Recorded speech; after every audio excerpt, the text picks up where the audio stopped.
নমস্কার বন্ধুরা, মালা রান্না মানে স্বাগত। এই যে সকালবেলা তো পাস্তে বানিয়েছি, একটা ভিডিও ছেড়েছি, দেখবেন। আর এখন রান্না করছি মাছের ঝোল। অনেকদিন পরে আমাদের ঘরে মাছ হচ্ছে, যে ঝিঙে আলু দিয়ে যেরকম নর্মালি খাবার আর কি, তেল কম মশলা কম দিয়ে দিয়েছি পেঁয়াজ বাটা, কালো জিরা পুরোনো দিয়েছি, দিয়ে আলু ঝিঙে মশলা একসাথে ফাটিয়ে নিয়েছি, হলুদ জিরে ধনে মশলা সব দিয়ে। আর এই যে মাছ রেখেছি আজকে বাড়িতে, মাছটা একদম ধুয়ে সাঁতলিয়ে রেখেছি আমার বৌমা। আর আমি এখন রান্না করছি। আমার রান্নাটা কেমন হয় অবশ্যই আপনারা দেখবেন পুরো ভিডিওটা। গরম জল দিই, এই যে গরম জল বসিয়েছি, গরম জল দেবো।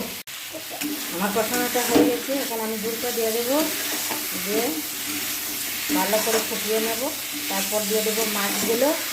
বন্ধুরা আমার সঙ্গে থাকবেন, পুরো ভিডিওটা দেখবেন, ভালো লাগলে লাইক কমেন্ট করবেন।